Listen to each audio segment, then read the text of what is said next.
The man's knees trembled as he tried to keep his balance on the cold cement floor. One bullet. That was the price. Pablo Escobar had just decided to exact for betrayal inside La Catedral. And he, the man who had held Pablo's money for years, the one once called Big Brother, had been led up here with a promise of safety. The plan had seemed so simple. Walk into the prison that the government had built for Pablo. Sit down in front of him, explain, negotiate, blame the war, blame the police, blame the DEA, then leave. Live a little longer. He knelt down. Pablo stood a few steps away. No state guards stood between them. No lawyers, no judges, just a kingpin and a once loyal man. Pablo took the cigarette from his lips, looked him straight in the eyes, and spoke the 5 words that would become legend in Colombia's drug world. Here, I am the law. The gunshot rang out right after. The entire room fell silent. What no one knew, what the official reports would never tell, was that Pablo Escobar had designed La Catedral in his mind long before as his own private prison. And throughout the months of negotiations with the government, he had been preparing for exactly this moment. And what he did with that prison not only saved him from extradition, but forever changed how an entire nation understood power and the price of betrayal. Before La Catedral, before a man knelt on cement, hearing a gunshot in Pablo Escobar's private prison, an entire country had been slowly pulled into his orbit. Pablo Emilio Escobar Gaviria was born in Rio Negro, Antioquia, the son of a cattle farmer and an elementary school teacher. A poor boy who grew up among green hills and red dirt roads, where people learned very quickly one simple lesson: the law was a luxury, but money and violence were always close at hand.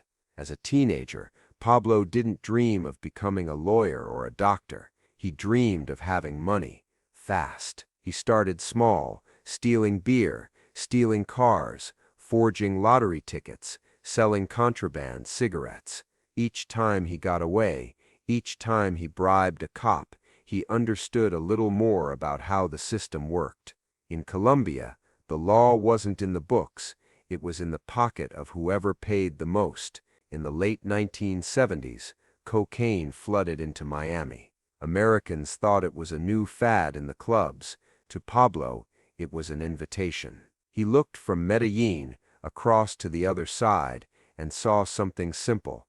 Every tiny gram of white powder multiplied in value many times over once it reached America, a rich nation, a new addiction, a supply chain he could control from the source. In less than a decade, Pablo Escobar became the boss of the Medellin cartel. Small planes, ships, boarders, pilots, armed men, bribed police, politicians taking envelopes. Cocaine left secret labs in Antioquia, flew over the Caribbean, landed in Florida, flooded New York, Los Angeles. Money flowed back. Millions of dollars a day. Forbes put his name on the list of the world's richest people. A drug kingpin from Medellin sat alongside American CEOs in a magazine sold in Walmart supermarkets. But to the people living in Medellin, the name Pablo wasn't just about money, it was 2 faces. The first face was Robin Hood Paisa. He built houses for the poor.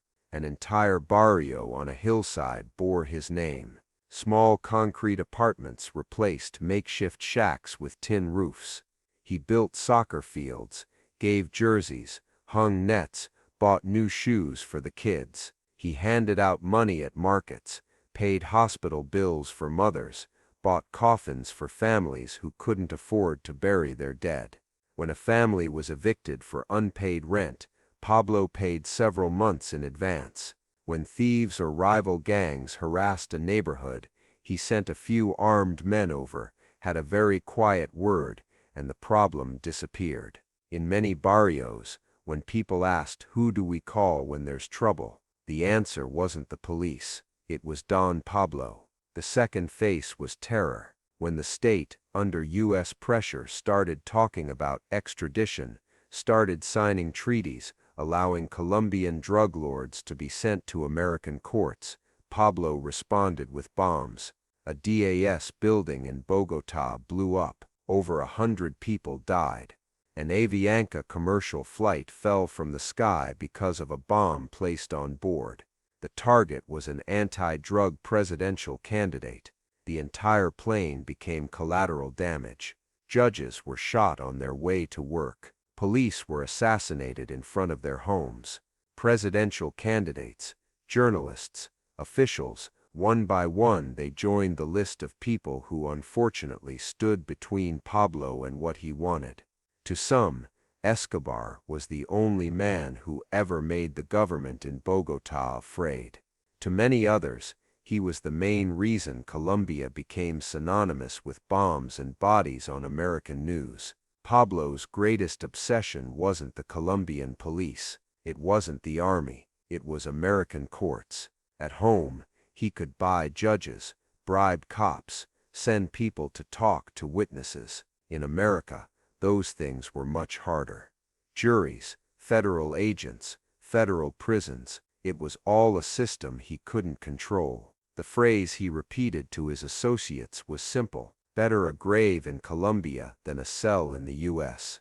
Better a grave in Colombia than a cell in the U.S. To Pablo, extradition wasn't a legal procedure, it was a death sentence. Not because he feared death, but because it was the first time he would be placed in a space where money, violence, and the Robin Hood Paisa reputation meant nothing. In the early 1990s, Colombia lived in a two-tier state. The upper tier was speeches about sovereignty, about the war on drugs, about a democratic future. The lower tier was sleepless nights from explosions, from news that someone had just been shot, from worry that your child wouldn't come home after school. In some neighborhoods, kids played soccer on fields Pablo built, wearing jerseys he gave them, while the radio in the house reported yet another bomb. People both benefited from his money and counted the dead because of him. The government was squeezed from three sides. America demanded extradition. The public demanded peace, not wanting every day to be a lottery of explosions. Inside the government, corruption spread like mold. Some took Pablo's money, some took America's money, some just tried to survive the day. Every time someone suggested send the army into Medellin, end it once and for all, someone else put the numbers on the table. How many police would die? How many bombs would go off afterward? How many families would lose their only son in a war they never asked to join? Pablo understood this. He understood that every body, every explosion, every funeral wasn't just violence. It was a reminder to Bogotá and Washington that the cost of ending him wasn't just bullets and tax money. It was accepting, dragging the entire country down a few more levels of hell, and he exploited it to the fullest, with bombs, money, and funerals. Pablo had proven one thing: Colombia could not kill him without pulling the country into hell with him. The only question left was, if they couldn't kill him, what would they do with him? Bogotá, a gray afternoon thin as paper.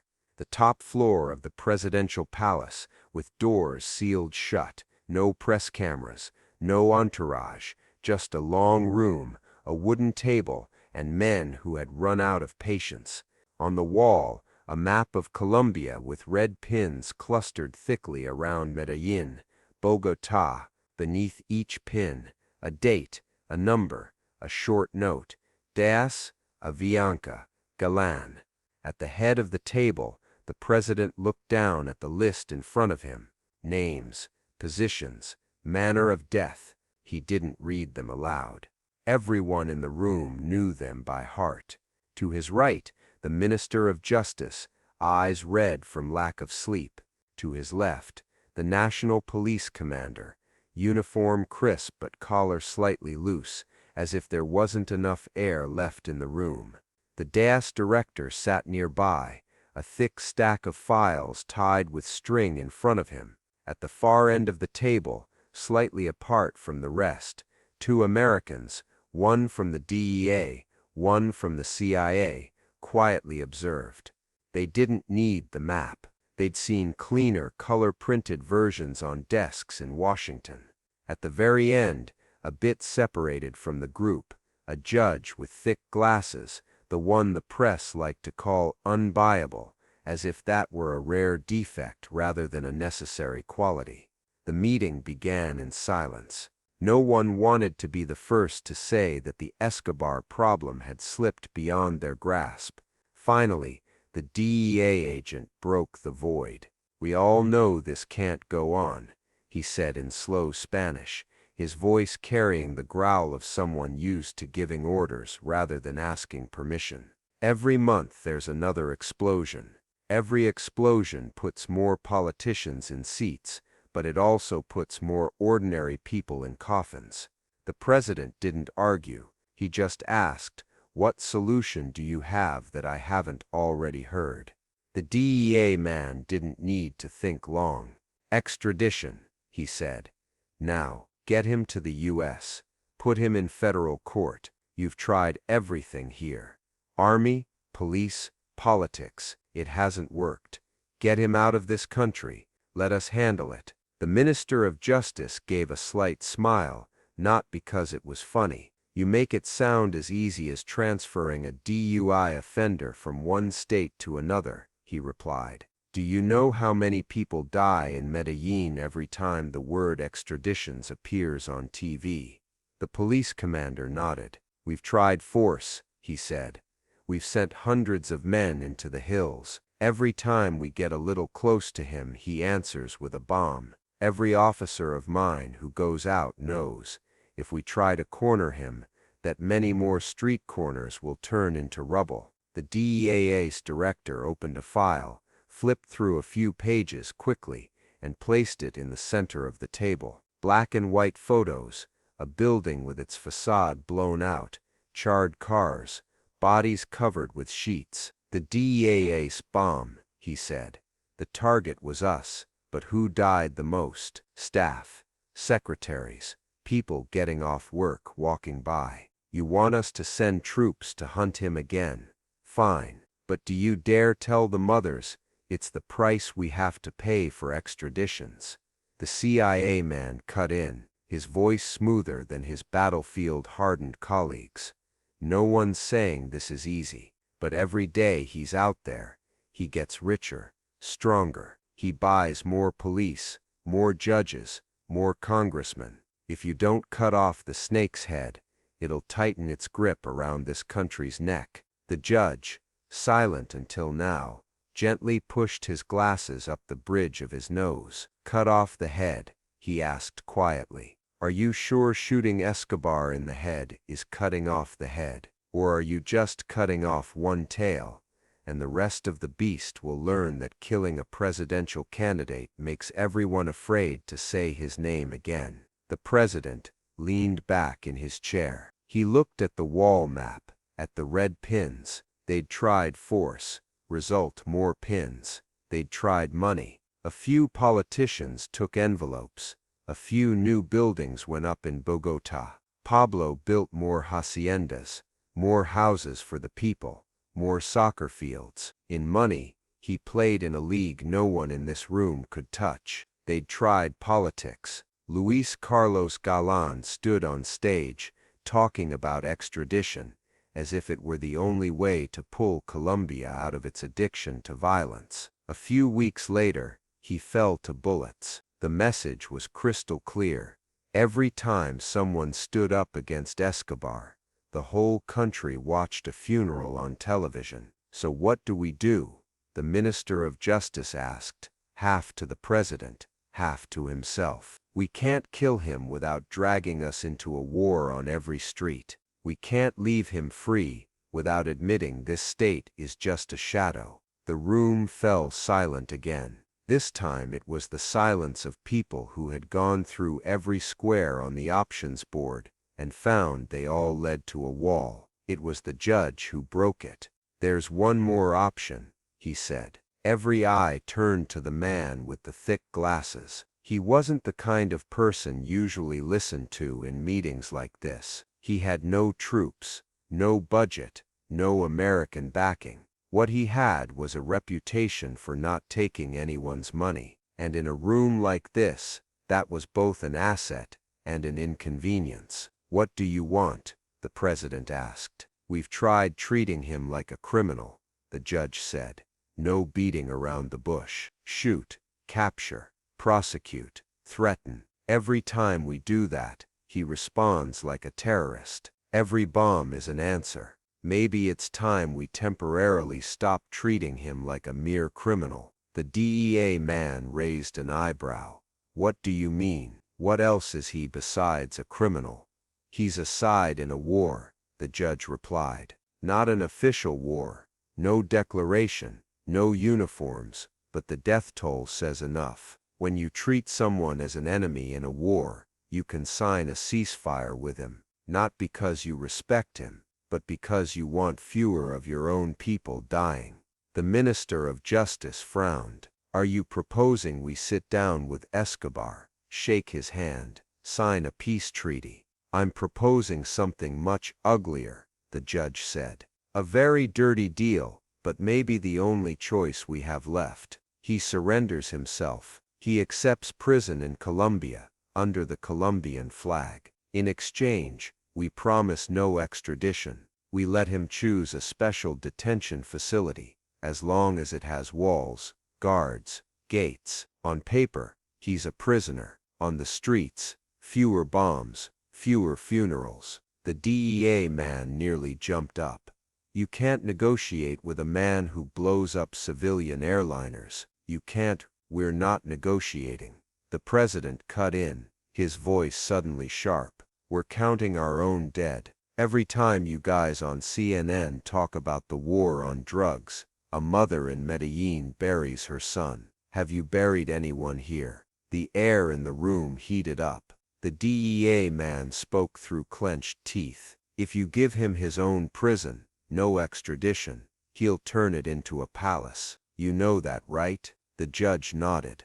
"I know," he said. "But you also know, right now, all of Medellin is his palace. At least if he's behind walls, we have a chance to count who comes and goes. We have a chance to tell the people, Pablo is in prison. That's not justice, but it might be a pause." The police commander spoke up, his voice more tired than opposed. "What if he keeps running the cartel from inside prison? He's run it from the mountains, from haciendas, from safe houses," the judge said. "We can't stop him right away. The question isn't how do we dismantle his entire empire in a week. The question is how many more funerals do we want next year?" The president looked around the room. He knew the DEA would send a classified cable to Washington complaining. He knew the press would split into two camps, one calling him a coward, the other calling it a realistic move. He also knew the only thing ordinary people cared about was, "Is there a bomb tonight?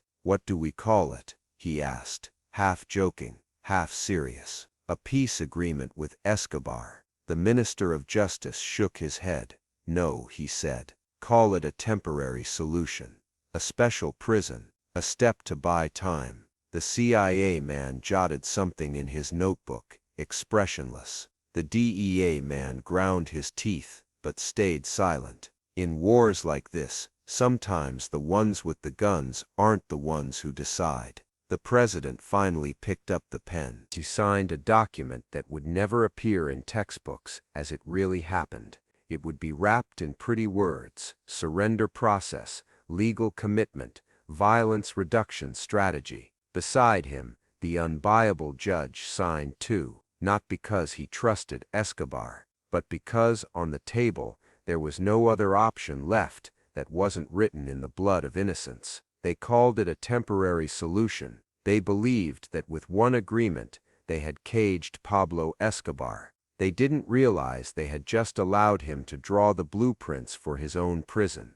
Pablo didn't accept La Catedral as a favor. He treated it like a contract, and like every contract in his life, Every clause was weighed so that only one side would win. The first condition was simple. Location, not just any prison on the map of Colombia, not deep in the jungle, not near Bogota, and certainly not near the border where America could easily reach in. Pablo pointed to a damp hill on the map of Antioquia, overlooking Medellin. Cold wind, fog, but not far from the city. From there, he could look toward his barrio, and, more importantly, his mother could visit by car in a day. The second condition: no extradition, no after serving the sentence, we will consider. No fine print for American lawyers to exploit. A stark promise: when Pablo set foot in La Catedral, he would die on Colombian soil, or walk free from there, but he would never board a plane to America in irons. The third condition: Colombian guards, no American troops, no foreign armed advisors. The soldiers manning the gates, the towers, the patrols would be Spanish-speaking men with families right at the foot of the hill, low salaries, and debts to pay. The kind of people Pablo knew exactly how to talk to. The state, weary and desperate, nodded. The blueprints for La Catedral emerged afterward, but the basic lines had already been decided then. On the outside, it had to look like a prison. High concrete walls, razor wire coiled on top, watchtowers at the corners, iron gates with guards, floodlights that could sweep down the hillside. State architects added a few layers of modern paint camera systems, gates, files, regulations. On paper, in satellite photos, in reports sent to Washington, La Catedral was perfect. A fortified prison built specially for Pablo Escobar, a symbol that the state had finally forced him to sit still. But inside, Pablo wrote his own blueprint. He didn't need cramped cells or small exercise yards. He needed a soccer field wide enough for a 5-on-5 game every afternoon. Needed a billiards room to kill time, a decent kitchen for barbecues, clean sleeping quarters for himself and his trusted men. Needed a small chapel where a priest could say Mass and believe he was doing God's work by preaching redemption to the inmates. And needed a discipline room, a space that didn't appear clearly in the plans sent to the ministry, only referred to by that harmless name. Thick walls, solid door, no windows. Later, it would have another name in the accounts of those who walked in and walked out: torture room. And for those who didn't walk out, it was simply where everything ended. The day Pablo went to prison, television cameras waited at the foot of the hill. He stepped out of the car in a light-colored shirt, not striped prison garb. He smiled, waved to the crowd of reporters and a few dozen curious onlookers who had gathered. A priest walked beside him. A few police officers escorted him as if this were a grand inauguration, rather than delivering a prisoner to a facility. On TV, the anchor spoke of a turning point in the war on drugs. Footage of the Medellin boss walking through the Iron Gate was replayed over and over as proof that finally, the state had done what it had only promised for years: lock Pablo Escobar behind walls. Pablo paused a moment before crossing the gate, turned back, lightly hugged the priest, said a few words about peace, about accepting the price, so Colombia could have calm. Those words were later quoted in newspapers, mixed into long analyses about the impact of La Catedral on street violence. None of them heard the words said afterward, when the cameras turned off. Inside the fence, life continued, just with a changed backdrop. Instead of Hacienda Nápoles, Pablo received guests in a room with whitewashed walls, windows, looking out over the white fog hovering in the valley. Lawyers came and went with briefcases. Capos from Medellin, from other regions, came to visit the boss serving his sentence, bringing news, ledgers, cash. Priests came to say Mass, hear confessions, carry back stories of the repentant prisoner. Politicians climbed the hill, passed through checkpoints, then sat drinking coffee with Pablo, discussing upcoming elections, all logged as visits and religious activities. Phones rang every day, not the kind bolted to hallway walls like in normal prisons. Private phones, connected through multiple lines, to numbers only Pablo and a few trusted men knew. Decisions were no longer made from a remote villa, but from a room in La Catedral. But the nature didn't change. Who lived, who died, who got more product, who got cut off. In Medellin, two names began climbing the hill more often than others. Rodrigo El Gordo Alvarez and Hernan Galano, two men in their 40s, bellies starting to swell with time, hands softened from years holding pens more than guns. They had once been soldiers, collected money, hidden behind trucks when police shot. Now they were the money keepers. Pablo had given them the job of managing cash, warehouses, the cartel's massive cash flow while the boss was incarcerated. Every month they brought reports to La Catedral. How much sent through Panama, how much lost in seizures, how much paid to lawyers, how much used to support the community. They sat in the room with the window overlooking Medellin, listened to Pablo ask about every detail, tap his cigarette into the ashtray, nod or stay silent. They thought they understood him. They had been with him in the early years, when the cartel didn't yet have a name in the papers, when each shipment was just a few kilos, when everything seemed simpler. They told themselves, if anyone Pablo would forgive when things got tough, it would be old-timers like them. Every time he went up to La Catedral, Rodrigo looked through the iron gate and felt something he rarely admitted even to himself: relief. Even in prison, Pablo was still Pablo, but the fact that he was locked behind these walls, in Rodrigo's eyes, was a buffer between his anger and the uncomfortable decisions about money. Down at the foot of the hill, Hernan was more practical. He knew the DEA wasn't stupid. He knew the Cali people were waiting for an opening. He knew every time a warehouse was seized, some money couldn't be explained. But every time he drove up the hill, past the checkpoint, saw Colombian soldiers checking papers, he could tell himself, anyway, this is a state prison. They won't let blood spill here. On paper, La Catedral was proof Pablo had surrendered. In the minds of his money keepers, it was a safe wall between them and his anger. They didn't yet understand that the wall had been built not to keep Pablo inside, but to lock them within his reach. In the first months after Pablo went to prison, the number of explosions on the map dropped noticeably. The streets of Medellin still had gunfire, still had bodies, but the pace slowed. The press talked about the initial positive impact of La Catedral. Politicians brought out charts, pointed to the downward curves. They forgot to draw another line, the money line. The state, under U.S. pressure, didn't stop asset seizure campaigns. Just because Pablo had walked through a gate labeled prison, special forces teams continued raiding warehouses, storage sites, farms suspected of hiding cocaine or cash. Money-counting machines kept running in evidence rooms. Every time a container was caught, every time a truck was stopped, it was a new hole in what had seemed like an endless cash flow. In Medellin, Rodrigo and Hernan were the first to see it clearly on paper. The numbers in the ledgers didn't lie.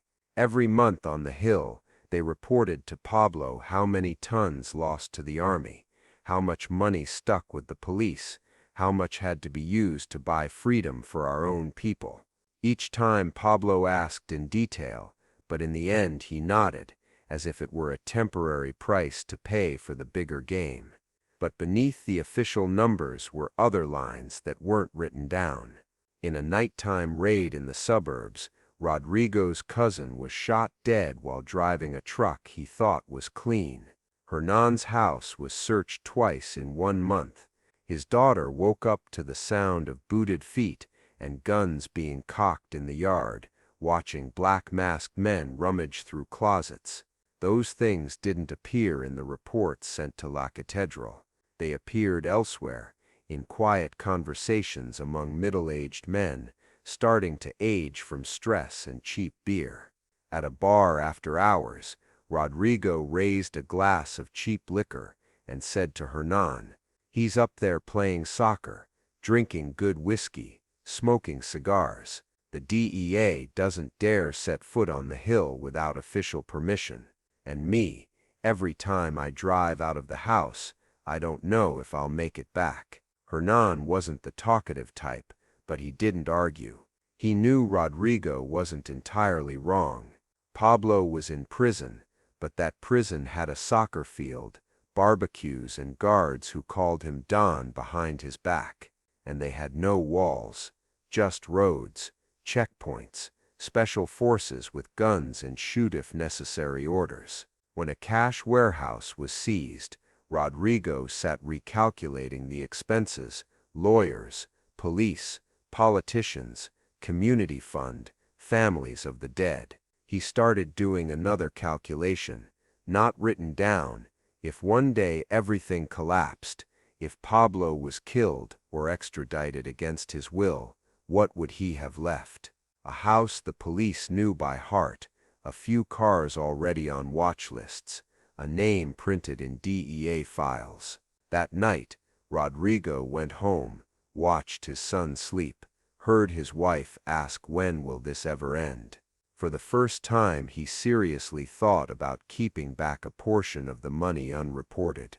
Just a little, compared to the total flow, no one would notice. Enough that if one day he had to disappear, he could buy papers, buy tickets, buy a few years of quiet life somewhere far from these hills. Hernan, more cautious, didn't jump in right away. But then, one afternoon, a familiar unmarked car stopped in front of his small office. The man who got out wasn't a thug, wasn't uniformed police. He was a man in polished shoes, pressed shirt, expensive watch, the kind who in peacetime would sell life insurance or investment advice. He introduced himself as a representative of interests for some big businessman in Cali. The conversation never used words like cartel or betrayal, just vague phrases: safe exit, protection commitment, chance to start over. Hernan listened, face expressionless. He said one important sentence: "I'm not selling the boss, but I'm not volunteering to put my family's necks on the chopping block either." The man smiled. "No one's saying sell anyone. We're just talking about diversifying risk." Conversations like that didn't happen once. They repeated, in different places, with different messengers. A mid-level officer, tired of starvation wages, suggested if you knew which day the army was coming in, you could avoid a lot of trouble. A lawyer, who knew many sides, talked about accounts in Panama no one touched. Gradually, the idea of keeping back some money was no longer outright betrayal in Rodrigo and Hernan's minds. It became insurance. If Pablo stayed strong, they were still his men, still paid their tribute regularly. If Pablo fell, they wouldn't fall completely with him. They stood in the middle of the road, trying to convince themselves that was the smart position. The problem with standing in the middle is that in Medellin, both sides of the road had men with guns. At La Catedral, the danger wasn't written on paper yet, but the numbers started changing. The spreadsheets sent up the hill had more entries for lost to army, seized in Operation X, legal protection costs. Pablo asked about each one in detail, as usual. Rodrigo presented smoothly. Hernan jumped in to explain a few points. To an ordinary person, the story sounded reasonable. To someone who had built an entire empire on the ability to smell lies, it stank of smoke. One rainy day, An old Toyota stopped in the dirt lot at the foot of La Catedral hill. The driver got out, pulled up his collar against the wind, told the guards he had an appointment with Pablo. He wasn't a capo, wasn't a lawyer, just a junior accountant, the kind who sat at the end of the table, took notes, counted money, never got to sit at the main table. But he saw more than he was supposed to. He had seen Rodrigo enter a fancy restaurant with that representative of interests twice in 1 month. He had seen money transfers that didn't match any operation. He knew enough to understand that if everything came down, he would be buried with the numbers. In the small room at the top of the hill, Pablo listened. The junior accountant placed an old notebook on the table, flipped to pages with dates, times, amounts. He produced a few receipts, a few handwritten notes with signatures anyone in Medellin would recognize. He told about unfamiliar cars, meetings not on the schedule, money that got lost. "Don," he said, eyes not daring to lift. "These numbers don't add up." Pablo didn't ask why he had decided to come up the hill. He just asked 3 times, "You sure?" Each time, the accountant nodded harder than before. "And one more thing," he added, voice almost a whisper.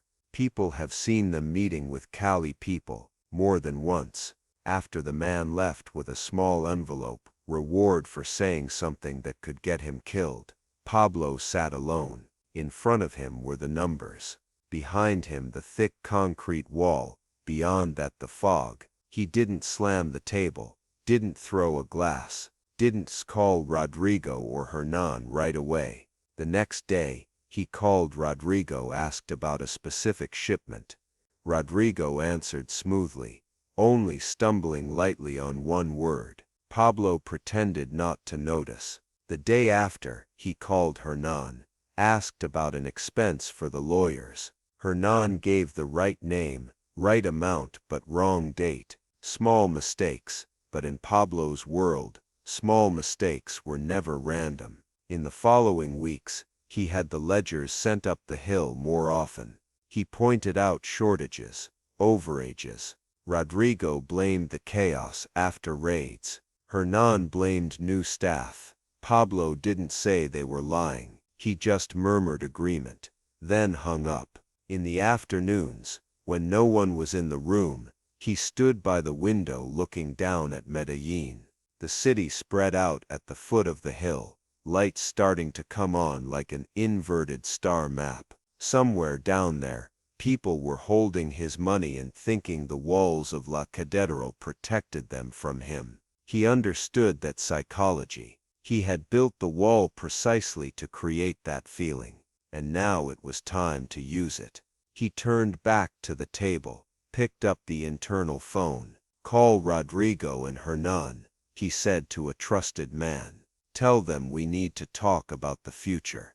Tell them it's safe up here, because this is a prison. The state doesn't let blood spill in its own prison, right?" That morning, the fog was thicker than usual. The dirt road up to La Catedral was soaked, tires rolling over it, leaving 2 long streaks of mud. Rodrigo and Hernan's familiar Toyota crawled slowly around each bend, engine growling softly. Neither spoke. The car radio played low, a news anchor reading about a congressional debate on the anti-drug budget. Neither listened.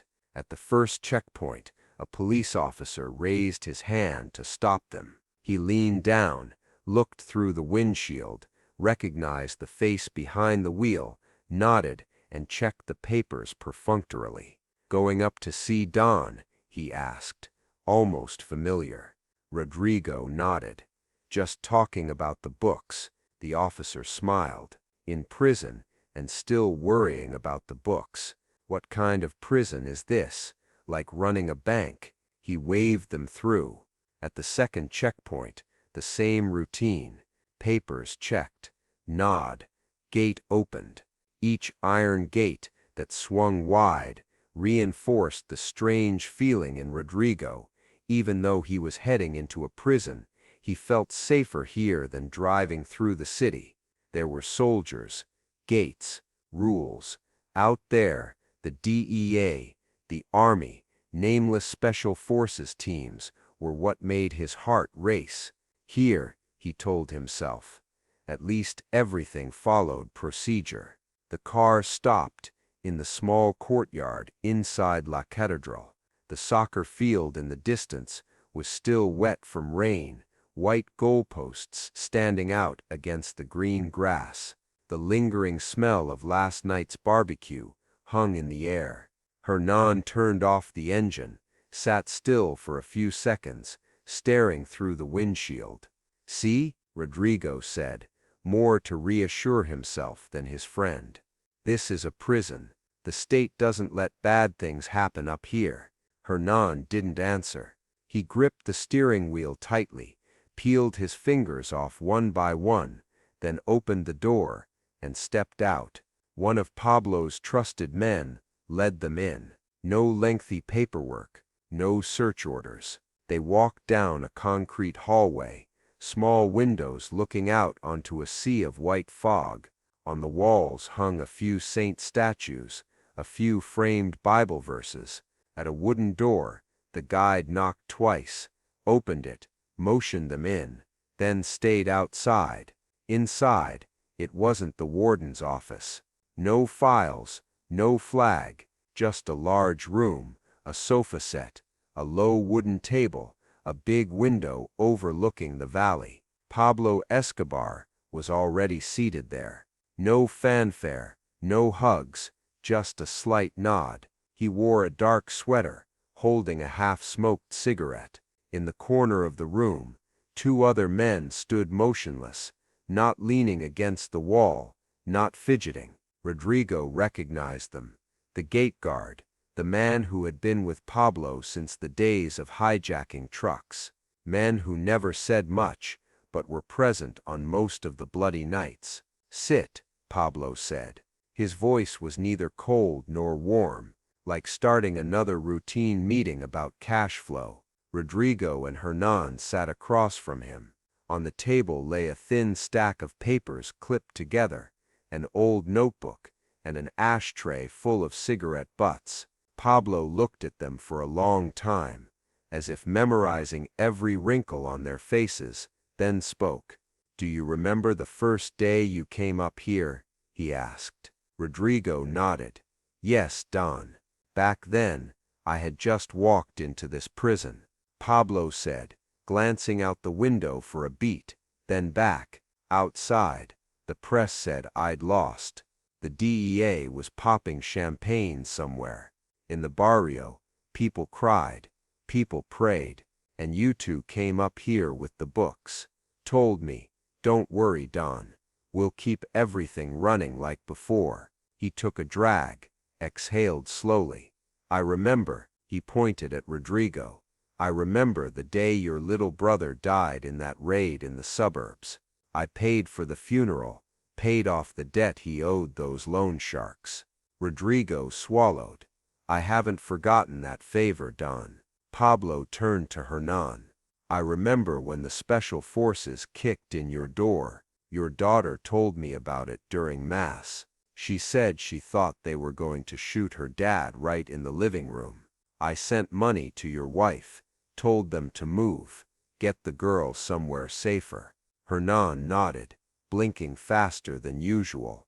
"I know, Don, and yet here I sit," Pablo said, voice still even, "and the numbers you send up don't match the numbers I see down there anymore." He touched the stack of papers on the table. "This is your report. Losses to the Army. Money lost in operations. Lawyer fees. Community funds expenses." He opened a page, tapped a line with his finger. "Right here, you say you lost 2 containers seized on Route 25. Rodrigo nodded. "Yes, Don. The Army stopped them. We couldn't move them in time." Pablo flipped open the old notebook, pulled out another sheet, thin and crumpled, with hand-written numbers. "And this," he said, "is the report from a driver who quit after that incident. According to him, Only one container was taken. The other disappeared before the army arrived. Hernan opened his mouth, then closed it. Pablo didn't look at him. He turned another page. Here, lawyer fees, he continued. You said you needed another 30,000 to handle Luyu's case, but Buyu told me last week his lawyer was already paid in full the month before. He laid the second sheet on the table beside it. Lawyer's name, account number, amount, all in handwriting Hernan recognized. Pablo still didn't raise his voice. And this, he said, opening the notebook again, is the license plate of a car I didn't pay for. A car that showed up at your office 3 times last month. The driver met with you for a total of 7 hours and 15 minutes. Dates, times, I have them all. He looked straight into Rodrigo's eyes. You want me to believe that was a mail truck? For a moment the room felt smaller. No La Catedral, no guards, no state, just a table, a few sheets of paper, 3 men, and a truth that had finally arrived. Rodrigo felt his hands start to tremble like an old man's. He tried to grip the empty glass on the table. Don, he began, voice hoarse. I only what? Pablo asked, still softly. Only kept a little back for insurance. Only talked to Cali people to diversify risk. Only thought that up here I'm playing soccer, drinking whiskey, no longer aware of what's happening down there. Rodrigo looked at the floor. The excuses he had rehearsed suddenly sounded hollow in his head. Out there, he tried.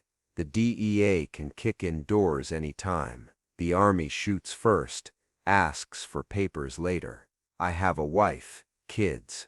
If one day I die, Pablo finished for him.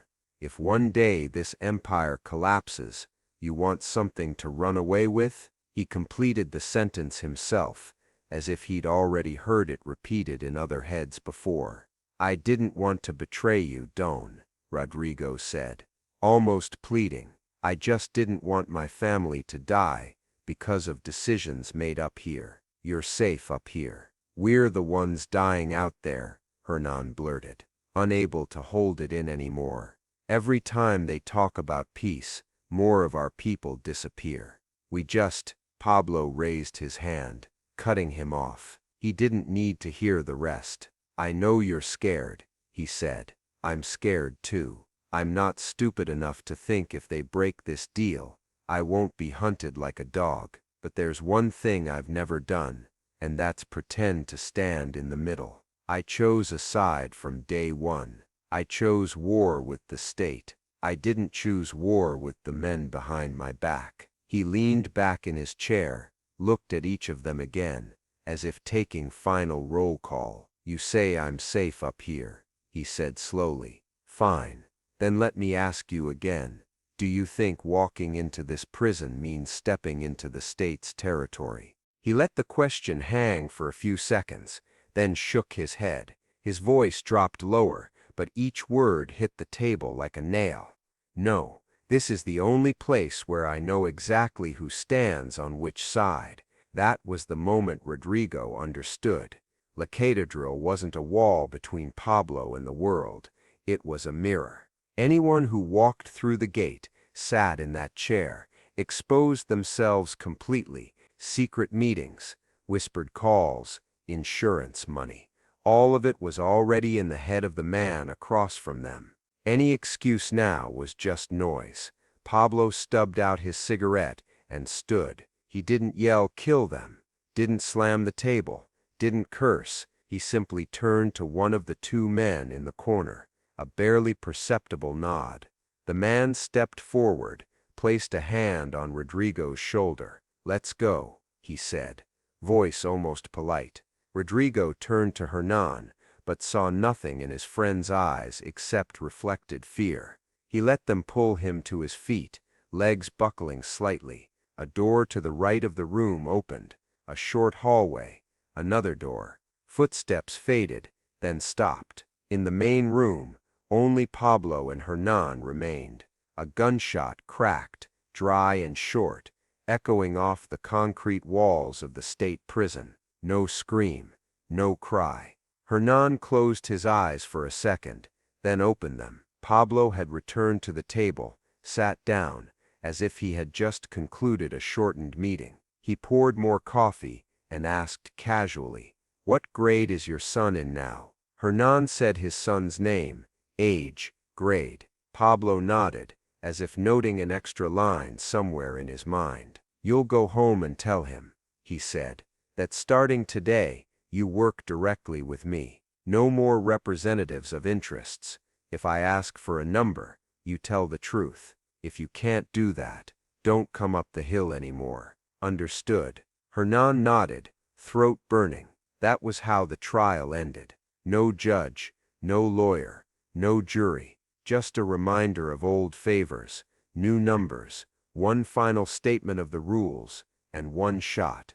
In a few minutes, Pablo Escobar turned La Catedral from the evening news symbol of peace into his private execution chamber. The gate guards and the gunmen who worked for him, from that day forward, all understood the same lesson in this prison. The law wasn't written in Bogota. It was written in that room, by the man who had just given the order. The news of a disappearance never arrives by official letter. It arrives as silence.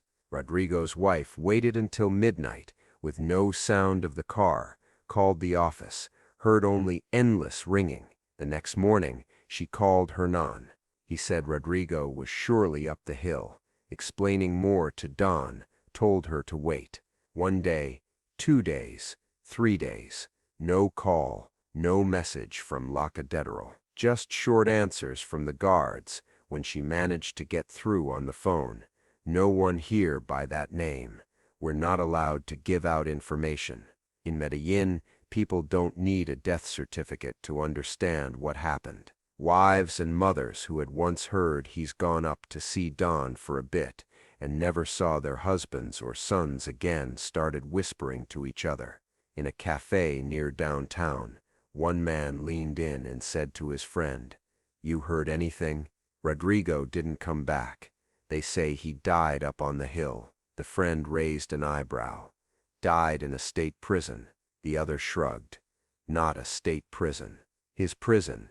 There, who lives and who dies, he decides." News like that flows down the hill faster than any broadcast. No one had proof. No one saw a body, but the tone of the guards' voices, the unusual silence from those who used to go up and down La Catedral regularly, the way Rodrigo's name vanished from work conversations. It was all enough to paint the picture of a man lying somewhere on the hillside under a thin layer of dirt.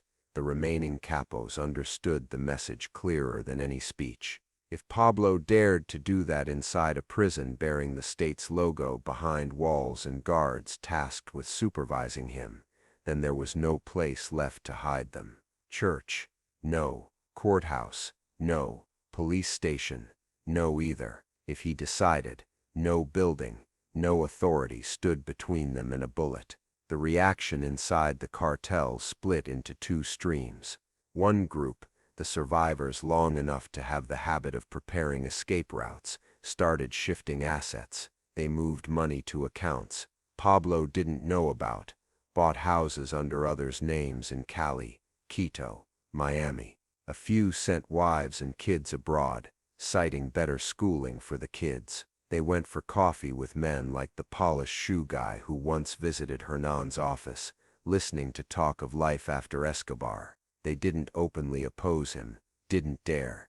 They just prepared to cross another bridge if the current one blew up. The other group went the opposite way. The sight of Rodrigo going up the hill and disappearing didn't make them think about leaving Pablo. It made them cling tighter. They told themselves better to stay close to him in his sight than halfway. They went up the hill more often, submitted more detailed reports, proactively confessed shady amounts before being asked.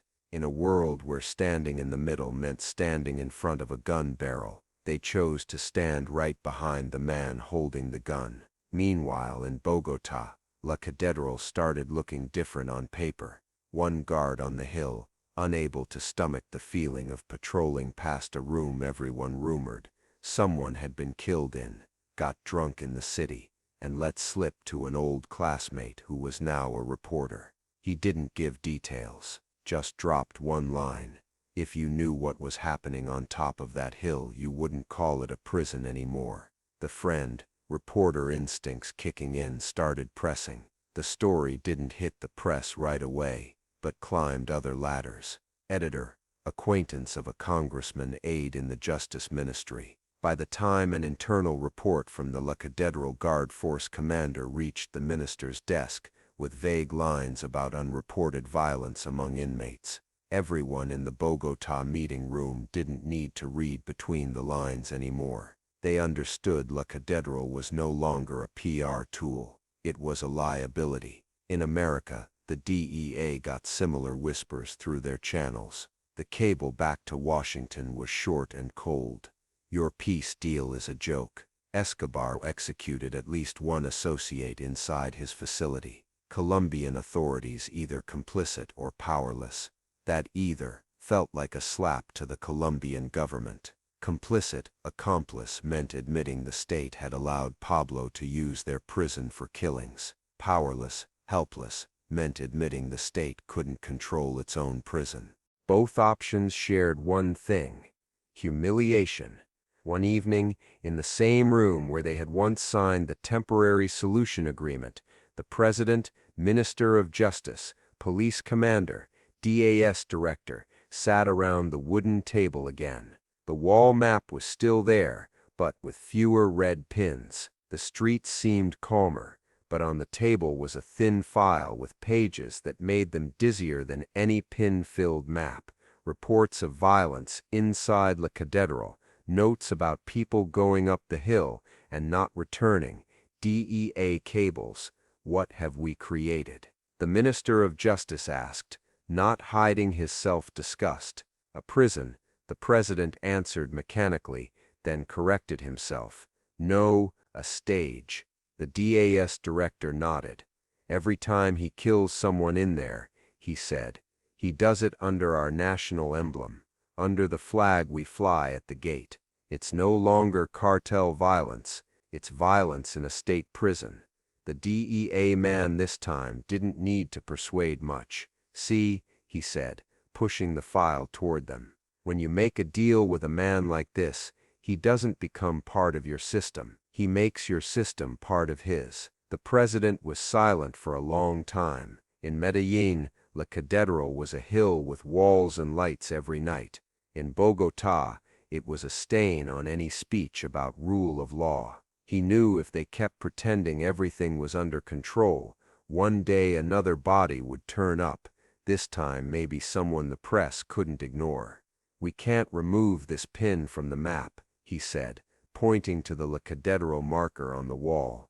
But we can change the marker. The decision came faster than the first time. No one in the room still believed they could manage Pablo in a prison he designed. The agreement was declared, in very narrow circles, terminated. The new plan suddenly transfer Escobar out of La Catedral, move him to a real military prison, far from Medellin, central guards, commanders not the kind who drank coffee with capos at the foot of the hill, and then, when conditions allowed, reopen the extradition conversation. On paper, it was enhanced control of a dangerous inmate. In the minds of those at the table, it was the first step in reclaiming some of the power that had been eroded. News of the plan couldn't stay completely secret. A mid-level officer, still guilty every time he patrolled past the discipline room, whispered to an old friend, now working in a Medellin police station. The friend, in turn, whispered to a relative who worked for one of Pablo's lawyers. The news went up the hill in a small envelope, clipped among legal papers. One rainy afternoon, in the room overlooking the valley, Pablo read each line, expressionless. A moment later, he set the paper down, picked up his cigarette, smiled very faintly. They built me a prison, he said to the trusted man waiting for a reaction, to prove to them that their law doesn't reach me. He tapped his finger on the table, slow rhythm. Now they want to take that prison back. He leaned back in his chair, looked at the ceiling. Fine, he said, like accepting a move long anticipated. Time to see what they can handle when there's no wall left to hide the truth from the people. In Medellin, in Bogotá, on top of the hill and at its foot, those inside and outside the system all felt the same thing, without anyone saying it out loud. The moment a man fell to the cement floor of La Catedral didn't just end his life, it ended the illusion that there could be something in between, a half-measured deal keeping Pablo in check, without paying the final price. From here on, there wasn't much room left for deals, only room for decisive choices, and the decisive consequences that followed them. The night of the planned transfer wasn't announced on TV, but Medellin knew it before the official schedule. Guards on the hill overheard snippets in the command room, lists of new units from Bogotá, plans for enhanced security, an armored convoy heading to La Catedral in the coming days. In the barrios, the news twisted with every mouth it passed. Next week they're taking Don Pablo away, a fruit vendor told a customer. Where to? A military prison. Far away, there people won't call him Don anymore. In the bars where mid-level capos gathered, voices dropped whenever transfer came up. Some felt relief. If Pablo was locked in a place he hadn't designed, maybe the DEA would stop kicking in their doors. Others felt a chill down their spine. If Pablo lost La Catedral, he would have no reason left to hold anything back. At DEA headquarters, someone popped a bottle of whiskey. Finally, an agent said, "That farce is over. No more country club." The cables back to Washington used cleaner language, but the feeling was the same, quiet celebration. In the papers, leaks started appearing. Sources in the Justice Ministry say the government is considering moving Pablo Escobar to a higher security facility.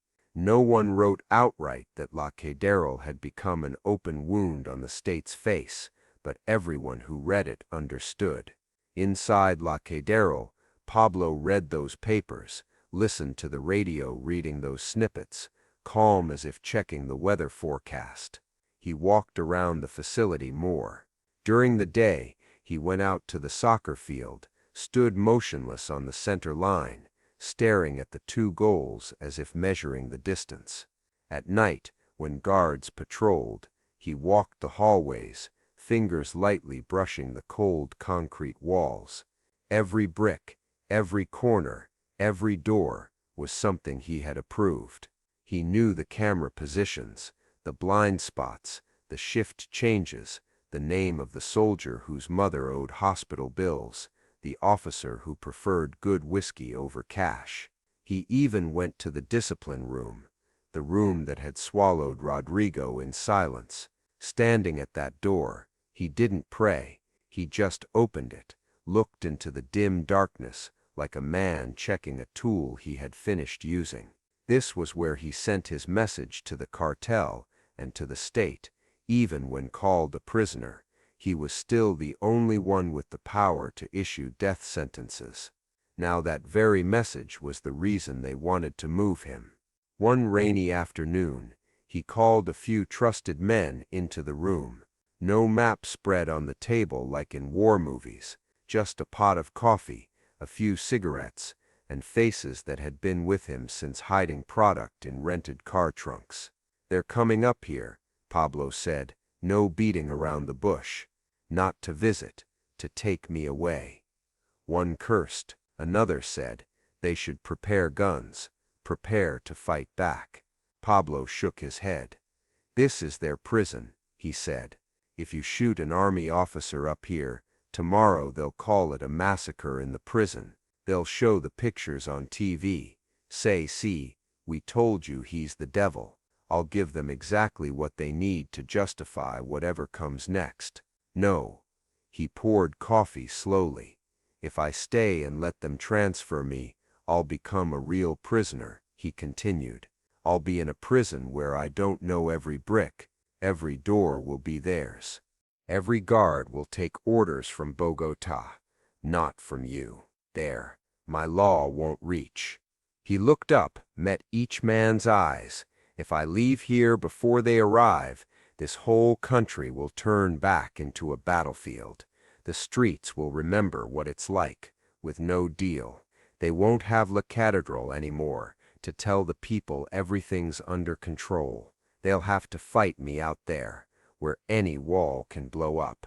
None of the trusted men argued. They didn't like the idea of returning to the worst years, but they knew this. Pablo wasn't born to be led down a hallway in handcuffs into a prison he didn't choose. He motioned one closer, whispered a few words about shifts, cameras, a rarely noticed back door. No detailed diagram, no red arrows, no dramatic music, just a series of small details, specific people, weaknesses he had observed throughout his sentence. In the rest of the country, those not on the hill felt a different kind of suffocation. Bogota officials knew they were sitting on a political bomb. If the transfer succeeded, they could claim control regained. If it failed, they'd have to explain to the world why one man walked out of a prison they built. Capos, in Medellin, counted reserve cash, made calls abroad. Ordinary people listened to the radio, heard experts debate the constitutionality of the La Catedral agreement, then turned it off because they only wanted to know if tomorrow was safe to take their kids to school. The night before the convoy was scheduled to arrive, La Catedral was unusually quiet. Rain fell steadily on the tin roofs, the sound swallowed by fog. In the command room, an officer looked at the duty roster, not noticing his name had been adjusted by someone else long before. At the gate, two young soldiers argued about a soccer match, not noticing the camera above them had shifted a few degrees. In a shadowed corner, a door that was always locked was no longer locked. The storyteller could continue. A few hours later, a stocky figure melted into the darkness, moving through hallways, across the courtyard, past a section of fence no longer intact. One could name every guard bought off, every commander who looked the other way, every bullet not fired because an envelope had been delivered the week before. But that's another story, the story of the escape and the 16-month hunt, of safe houses and the final rooftop call. Here, we stop on the hilltop. Pablo stood at the window, looking down at Medellin submerged in yellow dots of light. He knew he would never return to La Catedral. The prison he drew, forced the government to build, used to kill a man and send a message, had fulfilled its purpose. It showed him who stood on which side. It gave him the chance to humiliate the state by turning their prison into his stage. And now, this very place became something he had to leave behind if he wanted to remain the one who made the law, not the one judged under it. The killing inside La Catedral cracked the cartel, made the money keepers understand there was no in-between, only with him or against him. It humiliated the state, forced them to admit the temporary solution was just a polite way of saying they had surrendered part of their authority to the enemy. It completely shattered the illusion of living with Pablo Escobar, like living with a dormant volcano. La Catedral was built to prove Pablo Escobar had surrendered. Instead, he used it to prove no wall could hold a man willing to rewrite the law every time he felt threatened. The question now was no longer, does the state dare kill him, but how many more people would they lose before they were forced to do it? And when Pablo left the hill that night, no music, no camera lights, just rain on leaves and the faster heartbeats of those who knew. Colombia turned the page to the final chapter of this game, one everyone understood would not end with another deal, but with a body somewhere, under the sun or on a rooftop, and a country left to ask itself which walls truly protected them. and which were just backdrops for another man to step forward and declare his own law.